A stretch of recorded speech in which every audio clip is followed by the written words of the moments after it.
مرحبا مادي. مرحبا أحسين، أهلاً. كيف حالك؟ أنا منيحة تمام، أنت كيف حالك؟ كتير منيحة الحمد لله. مادي طالبتي من زمان كتير، عملنا من قبل مقابلة وكانت كتير حلوة فحبيت أعيدها، بس هالمرة رح يكون الموضوع شكراً. عن تجربتك بالأردن. مادي احكي لي قد ايه قعدتي بالأردن لهلا؟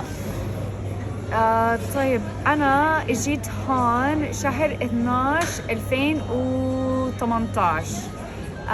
بس آخر سنة تقريباً كنت في ألمانيا، بس فكنت هون تقريباً سنتين تقريباً. تقريبا سنتين. آه. فيعني سنتين بس مو متواصلين. بالضبط. أيوة. فترة طويلة بس سنتين يعني. شو اللي خلاكي تضلي؟ ليه بتحبي الأردن؟ أو يمكن خصوصاً عمان؟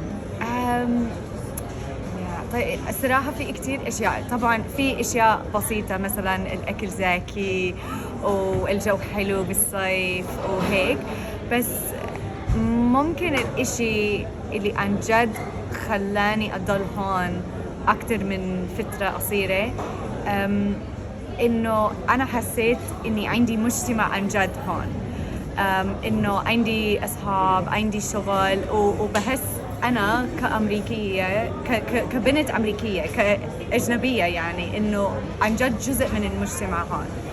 مثلا لما كنت ساكنة في الصين قبل أو في أماكن تانية قبل، مش دايما حسيت بنفس الشعور.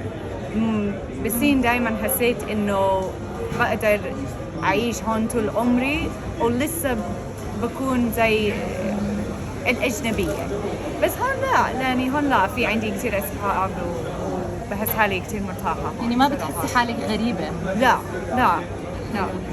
حلو مرة. كتير. احكي لي شو أكتر إشي مميز شفتيه بالثقافة الأردنية؟ أشياء مميزة كمان سؤال صعب. أول إشي الكرم، كتير بحب نوع الهوسبيتاليتي من الناس هون، كتير حلو. بشكل عام يعني كتير بحب كيف الناس دايما بيطمنوا بعض. يعني بالكورونا حتى الجيران تبعونا كانوا يجي علينا يجيبونا أكل عشان كانوا يعرفوا إنه إحنا بنتين ساكنين مع بعض لحالنا، وما كنا نعرفهم كتير منيح، بس لسه جابونا أكل أحياناً وإشياء هيك. فكتير هذا الإشي كتير مميز هون، كتير غير عن أمريكا مثلاً. كتير حلو. كان في فرق بين الحياة الواقعية اللي شفتيها بالأردن والصورة النمطية اللي كنت بتعرفيها عنه كبلد عربي قبل ما تيجي؟ اسمعي، أنا قبل ما إجت هون صراحة ما كان عندي توقعات كتير أو صورة نمطية. حلو. ليش؟ عشان لما اجيت هون القرار كان كتير عملي. كنت حابة أدرس عربي، وهون كان في المادة أو المعهد، فما كنت أعرف كتير عن البلد أو عن المدينة قبل. فاجيت هون ولاحظت على طول إنه نيالي إنه كتير حلو هون، كتير حبيت. بس قبل يعني حتى ما قرأت عن عمان قبل ما اجيت، يعني إنه سمعت إنه أوكي تمام في أمان، مش كتير غالية بمقارنة مع مدن تاني في الشرق الأوسط، وإنه واحد بيقدر يدرس عربي بسهولة.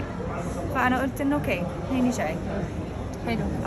بس لما وصلت هون عن جد لاحظت إنه عملت قرار كتير كويس، أو أخذت قرار كتير كويس. حلو كتير. شو أكتر أكلة عربية حبيتيها؟ مش حلو السؤال أكيد، يعني إنه في كتير. أوكي طبعاً بحب الأكلات التقليدية، مثلاً الدوالي، المنسف، المقلوبة، المسخن، يعني هذا فلسطيني بس يعني. بس ممكن أكتر إشي بحبه إنه التغميس. أي إشي بقدر آكل مع خبز سخن طازة، يعني القلاية بندورة، مطبل باذنجان، حمص، فول، يعني بموت فيه. وين مكانك المفضل وليش؟ في عمان. شوفي عشان أنا بالرابعة وفي مسجد جنب بيتي، وورا المسجد في حديقة كتير صغيرة وإلها فيها زي walking track حواليه، وكتير بحب أروح هناك بالمساء وأمشي وأسمع يعني موسيقى أو بودكاست أو إشي، وبس أطلع على الأهالي هناك. يعني في أطفال كتير بيلعبوا وناس بيعملوا بيكنيك وبيحكوا مع بعض، وكتير كتير كتير حلو الجو، وخصوصا بالصيف. يعني المكان المفضل عندي في عمان أظن هاي القضية الصغيرة كتكوتة هيك، كتير كتير بحبه. كونتي صداقات مع عرب خلال قعدتك هون؟ طبعا يعني مستحيل إنه واحد بيجي هون وما بلاقي صداقة مع الناس هون. يعني كتير بيستقبلوا الناس هون، فإنه طبعا شيء كتير زي ما حكيت إنه في مجتمع هون، يعني صار عندي مجتمع هون، هذا أحلى إشي في الحياة هون. حلو. شو تعلمتي إشي زاد على خبرتك بالحياة وحابة تشاركينا فيه؟ زاد عن الخبرة يعني بالشغل، وعشان كنت أدرس عربي وكان عندي عدة معلومات معلمين في اللغة. اكتشفت إنه حتى لو ممكن أنا تربيت في كوريا في أمريكا، وممكن صاحبتي تربت هون في عمان، يعني كتير بعاد عن بعض، ويعني ثقافات مختلفة تماماً، بس لسه في كتير أشياء مشاركة بيناتنا. فإنه هاد يعني مش إنه استغربت، بس اكتشفت إنه حتى لو الناس ممكن بيكونوا كتير مختلفين، دايماً في أشياء متشابهة أكثر من اختلافات. فهذا كان حلو الفكرة، كان حلوة الفكرة. شو بتعطي نصيحة للناس الأجانب اللي بيزوروا الأردن لأول مرة؟ أول إشي تكونوا جوعانين. تاني إشي ممكن لحظة، كيف يعني يكونوا جوعانين؟ لازم عشان بس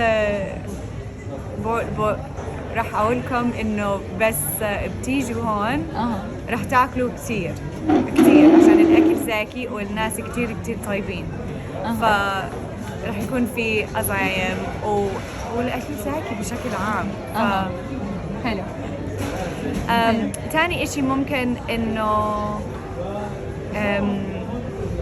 صح إنه روحوا لأماكن يعني برا الوردة في عمان. إنه في كتير أماكن، مثلاً الحديقة الملك الحسين و زي الرابعة، أو يعني مناطق مش مشهورة كتير بس كتير حلوين.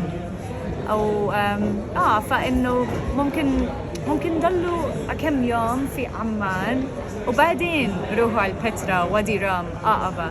بس إنه عمان عن جد بتستاهل كمدينة. طبعاً مادي، أول ما عرفتك أنت كنتي لسه بيبي بالعربي، يعني بظن إنه إحنا بلشنا من الحروف، صح؟ صح. فما شاء الله هلأ يعني أنت أكيد اشتغلتي على حالك كتير خلال كل هذا الوقت. يعني بدي تشاركينا بقصتك مع العربي. هذا واحد من التحديات اللي بتواجه أي شخص بيسافر على بلد أجنبي. فاحكي لنا، أنت تعلمتي عربي قبل ما تيجي على الأردن أو بعد ما إجيتي؟ هلا بتحكي عربي منيح كتير ما شاء الله، كيف صار مستواكي هيك؟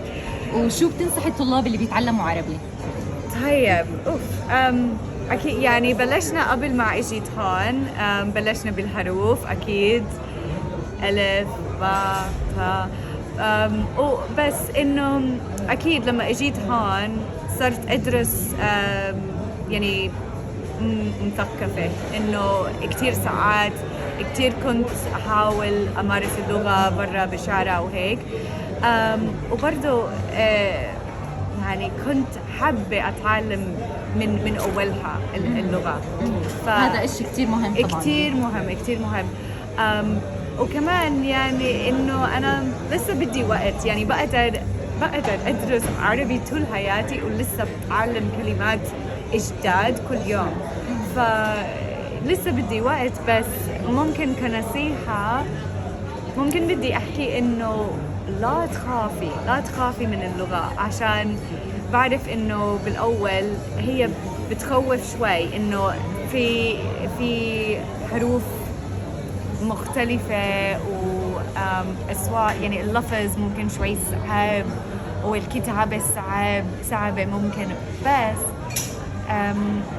يعني هي اللغة فعليا مش إشي من الفضاء، فما وقت وجهود إنه بتصير إنه أي حدا بيقدر يحكي عربي إذا بتمارس اللغة ويعني بتضل شغال بالموضوع حرفيا. فبتستاهل اللغة عن جد. انتي بكرة مسافرة صح؟ بسافر بكرة، راح وين؟ أسافر على أمريكا أشوف ماما. ما شفتها من قبل الوباء، من قبل كورونا، فأنا كتير متحمسة أشوفها. حلو، كل التوفيق لك مادي. شكرا شكراً. كتير عشان شاركتينا تجربتك، شكرا. وبحبك كتير أنا. وأنا الكون حبيبتي. يعطيكي العافية. على فيكي حبيبتي، بنشوفك.